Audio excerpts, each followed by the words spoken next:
Hello and welcome to the Next Level Supply Chain with GS1 US, a podcast in which we explore the mind-bending world of global supply chain, covering topics such as automation, innovation, unique identity, and more. I'm your co-host, Reed. And I'm Liz. And welcome to the show.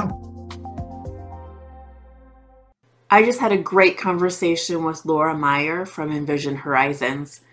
Laura founded Envision Horizons in 2017 to help brands navigate how to best sell products with both Amazon and other channels. She stressed the importance on working on fundamentals of the products to ensure the right products are being sold and marketed, and allowing the data to help really make those decisions. We chatted about inventory management and how focusing on unique channel strategies can help brands continue to be in stock, and what she sees happening in this very fast-moving market. I learned a lot during our discussion, and I hope you do too. Enjoy. Hey, Laura, we're so excited to have you on the show today. Welcome. Thank you. It's a pleasure to be here. Just tell us briefly, as we're kicking off, about yourself, your background, and how you founded Envision Horizons. Absolutely. So my career actually started with Amazon Advertising Group. Back in 2015, I was working in New York City selling Amazon's innovative paid search. And I'm smiling as I say that because obviously that was the bulk of what they had to offer at that point. And it's so impressive how they've been able to expand the Amazon ad business over the years. But the biggest objection I would receive when pitching to brands Amazon's advertising solutions was, hey, that sounds great and all, and I'm sure the targeting's wonderful, but our retail's a mess, so it doesn't even matter. Like, we can't spend $1 until this, and this is cleaned up. So that's what initially planted the idea or caused that epiphany moment of, wow, there's really an opportunity here to help businesses from a full scope perspective.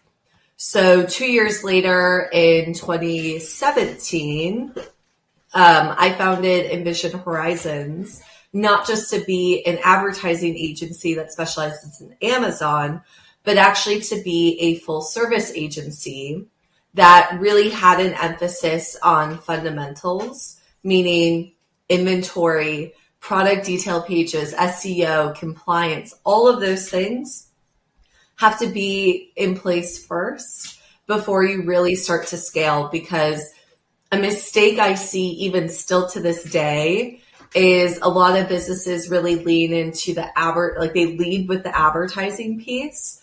And that's just so expensive now. Like, you could get away with it in 2017, 2018. But now with the rising cost of customer acquisition, whether that's on Amazon or that's on Facebook or other digital media channels, you really just need to pause and plan first, and then you can start to scale. It's almost like you have to build that solid foundation, and it isn't always the most, and I'm air quoting now, fun part. But without that solid foundation, how are you going to be able to do all of these other things to sell products in the best way that you can? Absolutely. And I love the anecdote about the Warby Parker founders. I haven't heard it in a while, so I'll probably botch some of the specific details. But essentially, I think they were still in college or newly out of college. And they were talking about building this website. And they just kept spending months and months on the website. And people were like, what are you doing? Are you even moving forward with building this business, right? Because everyone thinks you just have to hit go and then you start sprinting. And the problem with that is you could totally run in the wrong direction. So, map out your plans first. So anyways, obviously the story of Warby Parker is that the founders put so much of an emphasis on the user experience first before they launched, before they made that first impression in the market. And then they obviously set the precedent for the D2C model, really for many brands. Like for a long time, you'd always hear like, oh, they're the Warby Parker of makeup or the Warby Parker of contacts. Like they really set that initial bar. Yeah. Which is I mean, it's really cool to get in front of some of that and think through it. When your business sounds really cool, there's so much that they need to think through. And it sounds like that's what your team does. Can you help me understand what Envision Horizons often offers to brands? And then also, how do they find you? Do they acknowledge they have a problem, or how does that process work?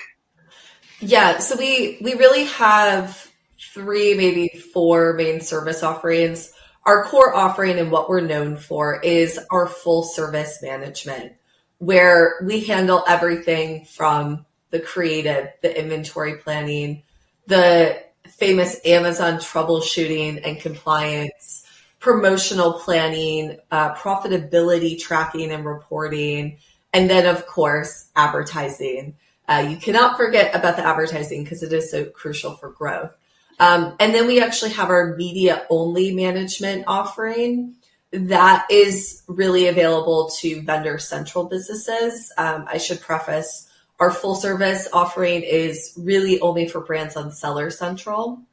And do you want me to explain the difference between those platforms? Absolutely. That would be helpful. Just to make sure the listeners know. So Vendor Central is when you sell wholesale to Amazon's retail business. Seller Central is essentially where you can be direct to consumer and you sell consignment or using Amazon's fulfillment centers as your 3PL. And then we also have a software component to our business. So Amazon is so dynamic. There's so many data points to track, to look at, to analyze. And we built a tool called Horizons that allows us to really identify those anomalies and those opportunities that would otherwise maybe get lost in the shuffle of things. And there's a lot of data points that we track closely that you can't even get in Seller Central. So things like repurchase rates, LTV of your Amazon consumer. And then like we're really diving into not only profitability at the brand level, but profitability at the individual product level. So when we build your advertising strategy, it's not just like, oh, here's a blanketed target ROAS or ACost. It's, hey, let's look at this. These products have the highest repurchase rates, therefore they have strong LTVs. We can actually afford to advertise more on this product because of that longevity, where I can't tell you how many audits I've done of businesses where they're spending a huge amount of money on products that they're actually losing money on. And it's like, hold up, I'm all about market share, but we also are in business to make money. And that goes back to, really focusing on fundamentals. So, how can we either re-merchandise your catalog so that these products can be more profitable, or like maybe we should actually re-strategize in what we want your lead sale product to be, or is this a loss leader and we're just going to continue with this, but do we have a strategy to convert those customers to other profitable products within your catalog? It's so much, and I can see how the brand would benefit from that fresh set of eyes and the data to back it up. Don't just do what you've been doing because it's the easy way to go, or you've just been doing it, but really think about the best ways to move forward, because you're right.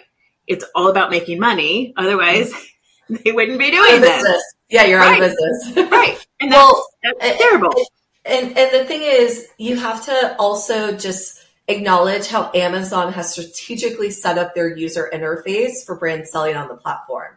They show you sales, and they have this great ad platform ad reporting platform, the Campaign Manager, but they're not telling you about profitability. They're not telling you about LTV. Like, those are the things that, in my opinion, as a marketer, and a lot of my clients sell what I would call replenishment products. So like consumables, beauty products, etc., even dog food. Like you know, just looking at the sales number, that's very much the tip of the iceberg.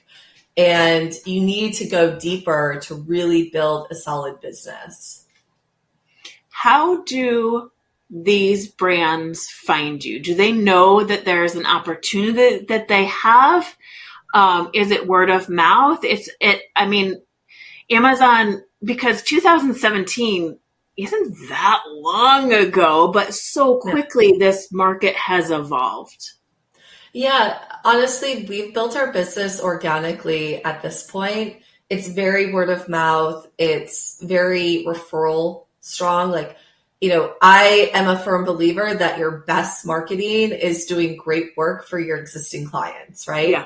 Because then they tell other people, and that's really how we've grown our business at this point. I like to joke that you're looking at the entire sales team right now. Like, I don't have a sales team that's going outbound and spamming people's inboxes. I'm very much against that. Yep. We obviously do put a big emphasis on thought leadership and providing insight and value to the community. And that obviously doing SEO for, you know, it's funny, we do SEO for our clients in Amazon, but obviously doing SEO for our own business has a good ROI as well.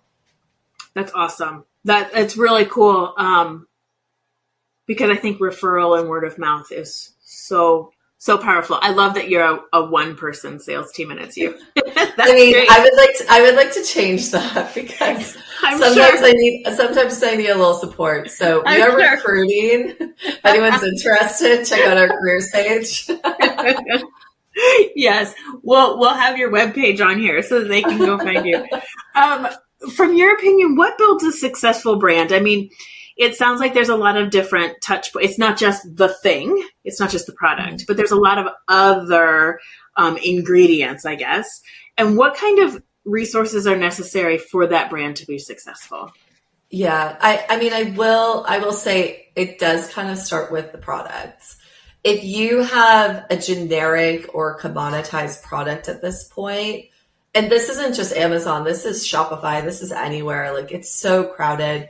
I have been quoted many times saying that the age of the Facebook gold rush, the Facebook advertising gold rush, where you could sell a generic product and just have really good Facebook or Instagram ads, those days are done. Like, you need a product that either has amazing performance, is super sexy. Like, you need to know what your competitive advantage is. It can't just be, you know, another coconut oil lotion. Like, there's so many of those in the market, or another collagen peptide supplement. What can you do differently? Like, maybe if you're selling a collagen peptide, you know, I know there's coffee creamers on the market, but like, is there something else you could do? Like, have your own milkshake version of it. I'm just spitting out ideas right now, but you need to have something that you can really lead with in the market, and then you can build off of it later. And maybe you introduce as more generic SKUs as the brand builds notoriety. But I like, now that things are calming down in the current state of the economy, I personally really appreciate that brands are slowing down a little bit. And they're not just trying to build the ship as they're out to sea already, that they're thinking through, okay, how can we be more profitable? How can we stand out in this very saturated market? Whether, you know, maybe your competitive advantage is having a really strong TikTok strategy. Like, that can totally work. Or maybe it's that you're a beauty brand and you partner with very influential dermatologists that give that medical social gratification, and you have amazing before and afters of the product. So I think that's a big thing. I am becoming an even more stronger advocate of the importance of strategic planning and doing your competitive and market research of what's possible. I've seen too many times businesses, they're just throwing stuff at the wall to see what sticks. And that can be very, very expensive. And may not work. Right. And I think, once again, as a business leader, it sucks that all the pressure and all responsibility eventually comes back to you. But having a good business leader who listens, who is self-aware to know what they are good at and also what they are bad at, so they fill those gaps, that to me is also very important. I've seen founders where they're really great with product innovation and the creative side, but they are awful at supply chain and they're always out of stock. And, it doesn't matter if you have the best product on the market if there's no inventory to fill the demand and there's no cash flow planning to then buy that inventory. Yeah. And then you're going to have consumers that are like, forget it, we're going to buy something else. Yeah. And now with all the copycats out there, they have options, unfortunately. Yes, absolutely. And I was going to ask you a question about this, and you just actually gave me a great segue. So one of the things you had mentioned that you all work on is inventory management. And we know that inventory management over the last several years has become very popular conversation around the dinner table as, supply chain visibility and all things supply chain. How is the best way, and how are you advising the folks that you work with to navigate and make sure they have the right inventory in the right places at the right time? Mm-hmm. So the first piece of advice that I give businesses is when they do their inventory planning, they need to do it by channel. Too many times I've seen businesses, what's the saying, rob from Peter to pay Paul. Yes. Is that what it is? Yeah. Right. Where they're stealing their allocated Amazon inventory to meet their Walmart purchase orders. And I get it. Sometimes you have to make those calls. Maybe Walmart's a more profitable channel than your Amazon channel. So like as a business decision, it makes sense, but it's also going to kill your Amazon channel in the long term. So that's my number one piece of advice, is like, you got to plan by channel. You can't just group it together. And if you can, do your very best to try and allocate those resources to those channels. And then obviously no one could have predicted what was going to happen with shipping rates and backup in the shipping cartons and everything else. But I do think it was a big eye opener for a lot of businesses that they should probably have a plan B or a backup manufacturer or a backup logistics partner, that you do, you got to hedge yourself, especially if you're a very large corporation. I get if you're a $20 million a year e-commerce business, like you're obviously not going to have multiple factories. Maybe you will, but I think it opens up a lot of people's perspective of like, wow, we're really, really vulnerable here, and we should start to think a little bit differently.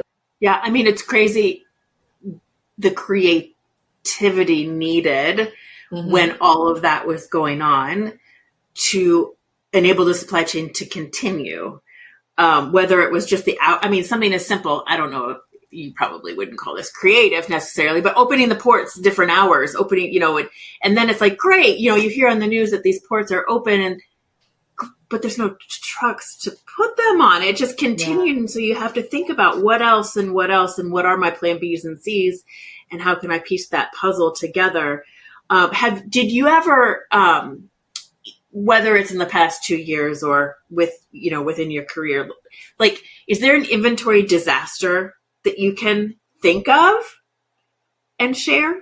I mean, of course. I mean, look, like, to me, the inventory disaster is when the number one seller goes out of stock for an extended period of time. Yeah. Right. Like, it's one thing if you're out of stock for a few weeks, you can recover from that. If you're out of stock for 6 months, you basically have to like relaunch the product. Right. And, I did see a few really creative things that I give a lot of credit to certain brands where they owned it. They created a dialogue with their customers.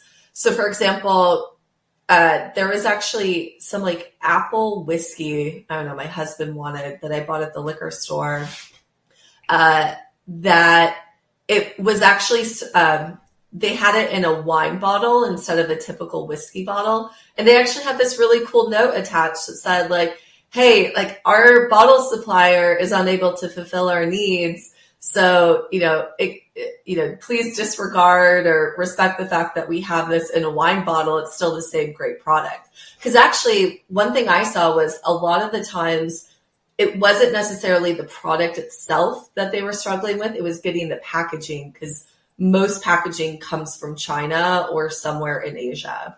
That's really cool. And that they acknowledged it. So that I love that. Able, yeah. I mean, it just makes it so much more human, right? Yeah, Instead of being like, why is this weird? Like, hey, we're going to own this. We're going to be humble. And it just adds more of a personality to the brand too. Yeah. And we're still getting you the product that you want to buy, which is, it's just really cool. Talk about creative process, to keep things in stock. And then talking about the consumer behavior, their needs, and switching from like going to a liquor store, but on time delivery. So I know I live in Atlanta, and I moved from a smaller market. And when I moved here and figured out that, oh my gosh, I could actually get same day delivery. I mean, talk about blowing your mind, right? Yeah. But have consumers change their behavior in asking for consistent delivery times, whether it's same day, whether it's in the next day or two or week. And if something happens, are they notified? And if they are or aren't, does that impact their opinion to continue purchasing that product or not? Well, within the Amazon ecosystem, Amazon's the one handling most of the logistics. So it's on them to communicate with the customer. It's on their brand if they're following through on their promises. It's not actually on the product brand itself. Sure.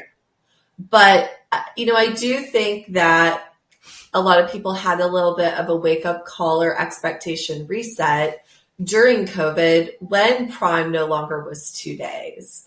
There was a period where Prime was more like 5 to 7 days, or whenever Amazon was able to get it to you. And I think the bigger consumer behavioral shift is the addiction. And it is an addiction. Like, we've all seen the social media posts of like the woman hiding her Amazon packages from her husband, right? Like, hi, that's me. But it really just either enhanced or also spread the addiction of Amazon or online shopping. And I will fully admit, like, we order everything from toilet paper to Tums, like all of those, even drugstore type products. It's so much more convenient. Granted, I live in the remote rural area of Massachusetts. For me to go drive 20 minutes to the drugstore, I'd rather just Amazon it and have it in 2 days instead. Yeah, absolutely. And I think we've become a little bit spoiled, but also I totally agree with you, addicted to being able. Yes. Convenience is a luxury, and like luxury is usually what people get addicted to. And like, I was actually reflecting on this the other day. I forget who I was talking about it with. You go back to like the 1950s, right? Not everyone had dishwashers. Not everyone had washing machines in their house. Like, those now are considered standardized, unless you live in New York City. But, back then, that was like the luxury of the upper middle class. And we continue to push kind of the boundaries of the quality of life and where we spend our time. And I don't know, it's just interesting to think about that. Sometimes I feel like as a society, we need to step back and appreciate the luxuries we have. I totally agree with you. I try to tell my 13-year-old children this frequently when they start complaining about things like no phone, I'm like, listen. God forbid. God forbid you get in the car for an hour without a phone. Can you imagine? I know. It's Once terrible. again, that's an addiction. It's all an addiction. Yeah, it's crazy. It's crazy. You had mentioned my buzzword, but you did not actually mention it in the way that I'm going to ask you a question. So Okay. I work for a standards organization. We talk about product identification, location identification, capturing that information on a barcode, and then sharing it out with the world to really enhance the ability to do supply chain in a more streamlined way. Mm-hmm. When we talk about the consumer evolution, do you think that standards play there?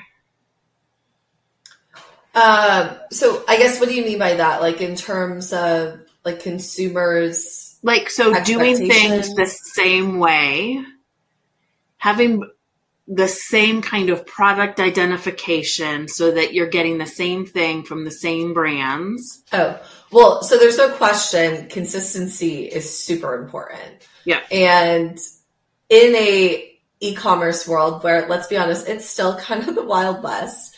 I've had clients deal with counterfeit products being sold on Amazon, or there's the copycat products, or there's expired products. Like, there's a long list of issues that can jeopardize a brand.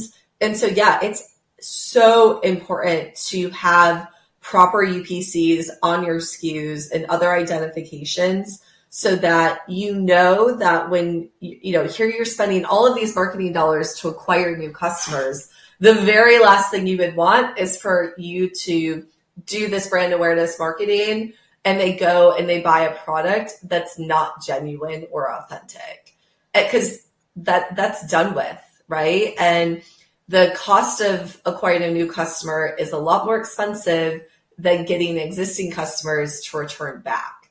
And so, like, if you come all the way to the finish line and you blow it, that's a huge loss. Yeah, absolutely. Yeah, that's a great point. So I guess my next question for you is, in this evolving world, what's next for you all at Envision Horizons? We know that you need a salesperson to help you take some load off. Yes, please. But what else are you thinking that's new and exciting out there on the horizon that you all are working on? Oh, yes, pun intended here. Yes. So there's a lot of really exciting things happening in the space.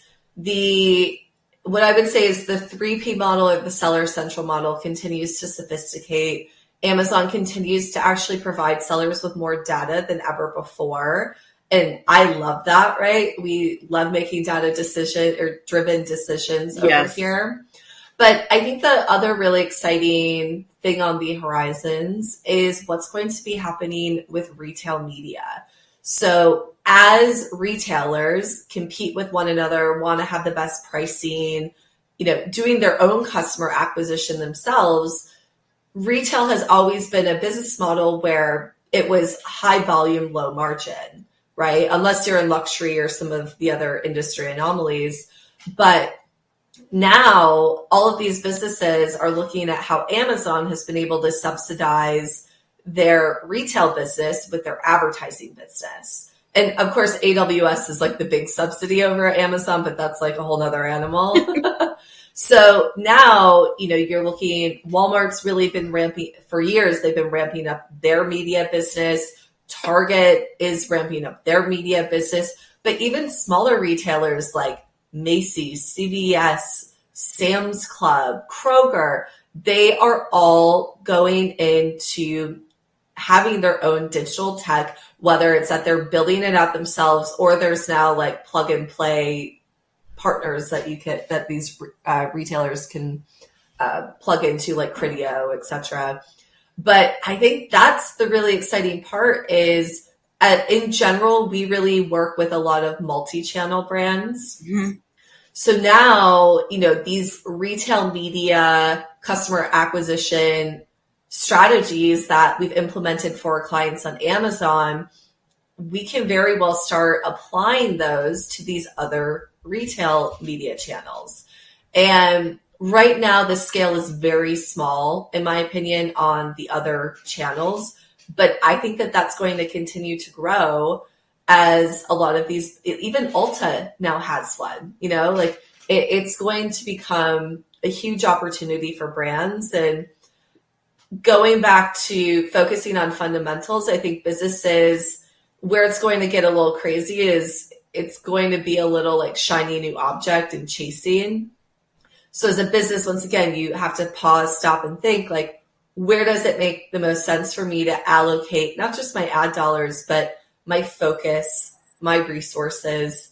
And, we've already seen this with ad platforms like PackView, where they've already started to integrate with all of these other retail media channels. So now you can have, it's almost like programmatic display is now going programmatic paid search, where you can start to dynamically buy paid search from Amazon to Walmart to Kroger to Target to acquire those customers. So for me, I think that's really cool and that's really exciting. And, it's very preliminary right now, but it will continue to sophisticate. That's crazy. It's just crazy how quickly everything can change and evolve to make it easier for all of us as consumers to buy. Yeah. And look, retailers for years have been charging marketing fees, whether it's to have the end cap in the physical store, or to be featured in their couponing page or their, monthly handout. This really isn't that different. They just had to catch up on the technology piece. Yeah. Yeah. It's so cool. It's so cool. We are running out of time, but there are two questions that we like to ask all of our guests. The first one is, tell us about your favorite technology, whether it's something you use for the house or in your home personal life, or whether you something that you use for your work life. Okay, well, my answer here is kind of lame, but I hate passwords. So honestly, my favorite technology right now is how I can just pick up my phone and look at it and it unlocks. Same with every other password that my iPhone saves. Now, if my iPhone gets stolen, I'll just wipe it. But that I love. Not having to think about passwords is such a luxury. It's so true. I just got a new phone and it did save some, but not all. And I want to throw it across the room because I'm like, why don't you remember this? It's so frustrating. Yeah, I can't. It is. There's only so much room in the brain, and passwords should not have to be one of them. No, use my eye. That's not going anywhere, hopefully. Yes, knock on wood. The last question for you, Laura, is tell us something that blows your mind, whether, again, personal, work, what is just like, holy cow, I cannot believe that. Okay, so I was really thinking through this question, and I think the thing that blows my mind is how the heck anyone ever drove in a city they didn't know without Google Maps. Like, Google Maps is only 17 years old. I remember like way back when doing like family road trips and my dad printing out MapQuest and my mom holding the map upside down and we got lost. I have no idea. I was just in Los Angeles last week. If I had to drive Los Angeles without Google Maps, I would end up in an accident. I have no idea how I would do it. It's crazy, right? Like, I remember my parents printing out the triptychs from you're probably too young for that. But like trying to get from here to there, I had to take my daughter to a lacrosse game way up in Georgia somewhere. I'm like, how do we ever do this? We would have to really think out, and then somebody has to read it while you're driving, or like you said, you're going to get in a crash and or lost. Yeah, I mean, obviously there's distracted driving with phones, but distracted driving with maps seems way more scary. Seriously, that's crazy. Some small font you're looking at. I love that answer. That has not been brought up before, and I think it's true. It's like the phones are enabling. And remember, it used to be you could use to have maps in your car, but as roads changed or there was traffic, I mean, the ability to look at your map and it tells you, no, go the other way because there's an accident. That is mind blowing. It's really cool. It's really cool. Now we just need like hovercrafts so I can fly over the traffic. Exactly. Or we can just beam there. That would be amazing. Yes, exactly. Yep. Thank you so much for taking the time today to talk about your business and all of things supply chain related. I just think that, your message of focusing on the fundamentals and really thinking strategically from a product success perspective is cool. And then stay tuned for all things retail media as that evolves into the future. Thank you for joining the Next Level Supply Chain with GS1 US. If you enjoyed today's show, you can subscribe to our feed or explore more great episodes wherever you get your podcasts. Don't forget to share and follow us on social media. Thanks again, and we'll see you next time.